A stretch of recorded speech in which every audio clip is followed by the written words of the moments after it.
Putain, mais quel travail de charclos. Ça va le faire? Ça va le faire. Salut à tous.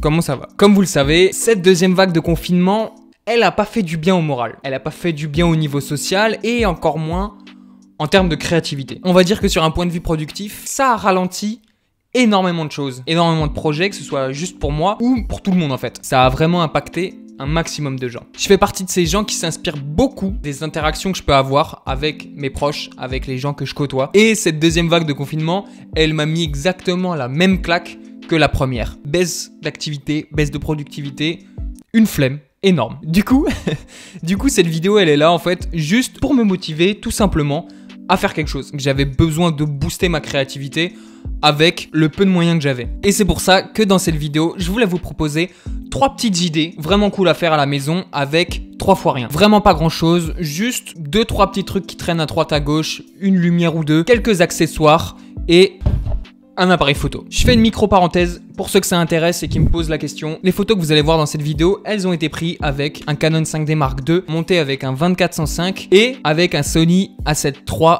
monté avec un 16-35. Hop, vous savez tout, on peut passer à la première photo. Nickel.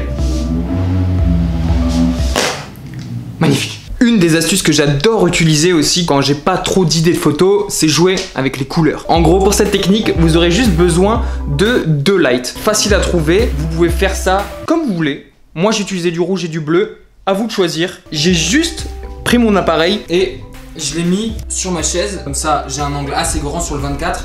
Et par-dessus votre appareil, vous allez rajouter une light de couleur. En fait, cette light, ça va vous permettre d'éclairer votre visage sur la partie du dessus au premier plan. Ce qui est important avec cette technique, c'est de distinguer l'arrière-plan du premier plan. Pour l'arrière-plan, j'ai juste décidé d'éclairer mon mur avec une couleur rouge. Hop. J'ai pas diffusé le rouge, je voulais juste que ça pète un peu fort. Comme ça marche sur mon mur blanc. J'ai le bleu ici, j'ai le rouge dans le fond. Comme ça, vous arrivez à vous dissocier de votre arrière-plan et ça vous fait un fond de couleur. Rien de plus simple. Hop.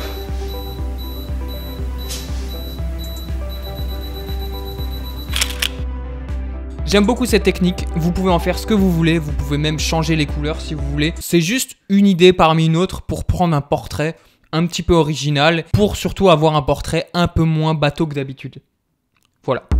Pour la deuxième technique, on va faire un truc tout simple, mais vous allez voir, c'est beaucoup trop stylé. On va essayer de recréer un halo naturel de lumière. Vous allez voir. Vous aurez juste besoin d'une source de lumière. Si vous pouvez choisir la couleur, c'est encore mieux. Et on va essayer de recréer un trait de lumière pour vulgariser tout ça. En gros, là, sur mon projecteur qui est juste ici, là, sur ma source de lumière, il faudra juste cacher 2 parties de chaque côté pour laisser juste une petite bande au milieu. Et cette bande, elle va nous créer juste un halo de lumière qui va refléter sur le mur. Comme ça, si j'éteins là, hop, et ben on peut voir juste une bande qui va se refléter sur le mur. Avec un petit effet visuel, on peut croire que c'est un halo naturel. Et c'est ça qui fait la différence. Plus c'est naturel, plus ça va être joli. On va juste essayer de faire une petite pause artistique pour le délire de la photo et vous allez tout de suite comprendre l'effet. Vous placez l'appareil photo juste comme ça, juste en dessous de la source de lumière.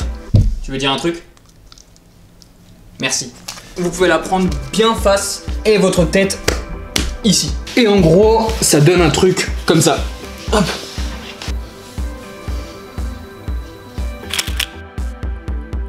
Je pense que cette photo, c'est ma photo préférée de toute cette vidéo. C'est vraiment un mood très naturel qu'on pourrait même avoir sans faire d'effort, mais c'est juste que là, vous pouvez maîtriser la lumière. C'est juste pour ça qu'on le fait comme ça. C'est une idée vachement simple et vachement cool qui permet d'avoir une photo un petit peu créative sans faire grand chose. Et le résultat, je le trouve pas trop mal.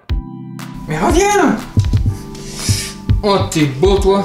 Oh, t'es beau. Pour la dernière photo, vous allez voir, c'est hyper simple. En gros, pour cette troisième petite idée, on va jouer sur la profondeur de champ. Vous allez placer quelque chose en premier plan qui va vous servir de flou artistique. Je m'explique. Sur ma photo, j'ai juste placé ces genres de plumes. Ces genres de plumes en premier plan. Et c'est ça qui va donner le petit détail à la photo, le petit truc qui va faire un peu la différence. C'est très connu, ça rend toujours stylé de s'éloigner et d'être net au fond et que tout ce qui se retrouve à l'avant de la photo soit flou. Ça crée un petit effet un peu stylé, vous allez voir que c'est hyper simple à faire. Ensuite, vous vous mettez en mise au point manuelle pour que le fond de votre photo soit net et que le flou se retrouve à l'avant de l'image. Il vous reste plus qu'à trouver une mise en scène un peu simple, un peu stylée. Moi, pour le cachet de la photo, j'ai juste rajouté une petite carafe et un petit verre pour ajouter un peu de caractère à l'image. Et la petite source de lumière là, elle vient juste un tout petit peu habiller la photo, mais c'est vraiment très léger, c'est pour pas que ce soit trop fade. Pour ajouter un petit peu de caractère à la photo, moi j'ai juste craqué une petite allumette comme ça pour ajouter un peu de texture, un peu d'effet, mais faites très attention. Si vous n'êtes pas majeur, si vous n'êtes pas responsable, ne jouez pas avec le feu, très important. Comme ça le disclaimer est fait et moi je suis déchargé. Ça va donner cette prise de vue. Comme ça vous vous rendez bien compte que ça c'est flou. Je me mets à l'arrière et ben je suis net.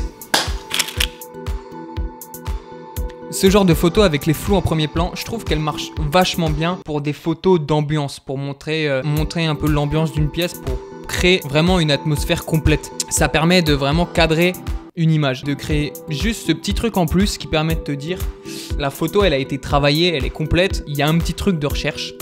C'est pas mal. Les photos, elles ont été faites avec 3 fois rien, avec juste un appareil photo et quelques lumières de temps en temps. C'est vraiment des photos accessibles pour tout le monde et je trouve ça cool. J'espère que la vidéo, elle vous a plu. N'hésitez pas à refaire les photos, à me taguer dessus, ça me ferait extrêmement plaisir. Je vois tous vos commentaires. Merci encore pour les 3000 abonnés. Je sais pas si je l'avais fait dans la précédente vidéo, mais merci. On est de plus en plus. Je posterai toutes les photos de la vidéo sur mon compte Instagram, donc n'hésitez pas à me suivre. N'hésitez pas à vous abonner à la chaîne. On se dit... à bientôt, bonne fête!